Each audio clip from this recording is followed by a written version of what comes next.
প্রিয় শিক্ষার্থী, আজকে আমি আপনাদের সামনে যে অঙ্কটা তুলে ধরছি সেটা সচরাচর সবসময় বোর্ড পরীক্ষায় এসে থাকে এবং বীজগণিতের একটা বেসিক অঙ্ক বলতে পারেন।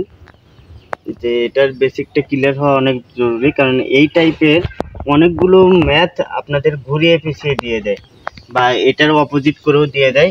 তো আমাদের যে অঙ্কটা আছে এখানে হচ্ছে, যদি এক্স ইকুয়াল টু √3 + √2 হয় তবে এক্স কিউব প্লাস 1/x³ এর মান কত। তাহলে আমরা এখান থেকে প্রথমে বের করতে হবে যে এক্স থেকে 1/x এর ভ্যালুটা। তাহলে এক্স ইকুয়াল টু আছে যে √3 + √2, তাহলে 1/x করলাম। 1/x করলে এটাকে বিপরীতকরণ করা বলে। তো 1/x ইকুয়াল টু 1/√3 + √2। যখনই আমরা 1/x এর ভ্যালুটা বের করবো তখন আমাদের একটা জিনিস খেয়াল রাখতে হবে যে এই √3 + √2 এর বিপরীত মান দিয়ে লব এবং হরকে গুণ করা। তাহলে বিপরীত মান বলতে আমরা বোঝাচ্ছি যে √3 + √2, এই বিপরীত অংশটা হবে হচ্ছে √3 - √2। এই √3 - √2 দ্বারা লব এবং হরকে আমরা গুণ করব। তো লবও আমি নিচে হচ্ছে √3 - √2 আর হরও নিচে হচ্ছে √3 - √2। তাহলে এখানে একটা জিনিস খেয়াল রাখতে হবে যে এই √3 + √2 × √3 - √2, এটা আমাদের একটা ফর্মুলা যাচ্ছে, সেটা হচ্ছে a + b × a - b। তাহলে এটা ইকুয়াল টু আমাদের আসছে হচ্ছে স্কোয়ার মাইনাস বি স্কোয়ার। তাহলে এই স্কোয়ার মাইনাস বি স্কোয়ারের সূত্রে আমাদের আসতেছে যে এই √3 এর উপর স্কোয়ার মাইনাস √2। আমাদের এখানে x/1/x হচ্ছে √3 - √2। তাহলে এই √3 - √2 আমাদের এখানে আসলে হচ্ছে √3 - √2। তাহলে a + b × a - b সূত্র আমাদের এখানে অ্যাপ্লাই হয়ে গেল। তাহলে এখানে √3 এর উপর স্কোয়ার মাইনাস হচ্ছে √2 এর উপর স্কোয়ার। এখানে √3 এর উপর স্কোয়ার হলে আমাদের এই স্কোয়ার এবং রুট কাটা যাচ্ছে, এই স্কোয়ার এবং এই রুটটা কাটা যাবে। যাওয়ার পর আমাদের ফাইনাল ভ্যালু থাকবে হচ্ছে 3, অনুরূপভাবে এখানে থাকবে 2। তাহলে 3 - 2 করলে আমরা পাবো হচ্ছে 1। তাহলে আমাদের নিচে হরের 1 এর কোনো ভ্যালু থাকে না, এই জন্য আমরা 1/x এর ভ্যালুটা আমরা পাই হচ্ছে √3 - √2। তাহলে এখানে আমাদের একটা জিনিস খেয়াল রাখতে হবে যে x³ + 1/x³, এখানে দুইটা রাশি, তাহলে x³ এবং হচ্ছে 1/x³।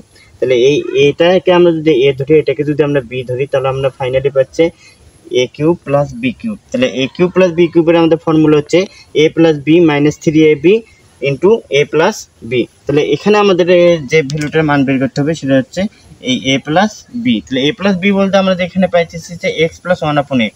তাহলে এই x + 1/x যদি আমরা দেই যে √3 + √2 + √3 - √2, তাহলে x এর ভ্যালু হচ্ছে √3 + √2 আর 1/x এর ভ্যালু হচ্ছে √3 - √2। তাহলে এখানে এই প্লাস √2 এবং এই -√2 কাটা যাওয়ার পর আমাদের ফাইনালি থাকতেছে হচ্ছে √3 এবং √3। তাহলে √3 হচ্ছে 2√3। তাহলে এখন আমাদের x³ + 1/x³ এর ফর্মুলা যদি আমরা আসি, তাহলে x + 1/x whole cube minus 3x × 1/x × x + 1/x। তাহলে এখানে এই x + 1/x এর ভ্যালু হচ্ছে 2√3, তারপর হোল কিউব। আর এখানে এই x এবং এই x কাটা গেল, এটা হচ্ছে আমাদের লবের x আর এটা হচ্ছে হরের x। এই লব এবং হরের x কাটা যাওয়ার পর আমাদের শুধু ওখানে থাকবে 3। আর এই x + 1/x এর ভ্যালু হচ্ছে 2√3, এখান থেকে পাইছি। তাহলে এখানে আমাদের একটা জিনিস হচ্ছে এই 2√3 এর উপর আছে হোল কিউব, কোনো কিছুর উপরে হোল কিউব বলে ওর ভিতরে যে সংখ্যাটা থাকবে সেটা 3 বার করে গুণ হবে। তাহলে এখানে 2 3 বারে গুণ হলে 2 2 2 8 এবং হচ্ছে √3 যদি 3 বার গুণ হয় তাহলে √3 তাহলে আমাদের এই দুইটা √3 গুণ করলে আমরা তো ফাইনালি আবার পাই হচ্ছে 3।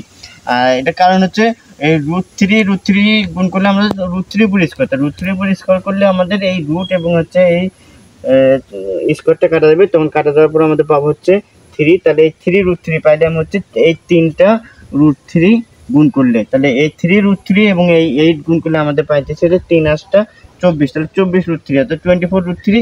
আর এখানে হচ্ছে √3, এখানে আমাদের 2√3 এবং হচ্ছে 3 যদি আমাদের গুণ করি তাহলে আমাদের পাইতেছে 6√3। তাহলে এই 24√3 - 6√3 করলে আমাদের পাবো হচ্ছে 18√3। তাহলে এটাই হচ্ছে আমাদের এই x³ + 1/x³ এর অ্যান্সার 18√3।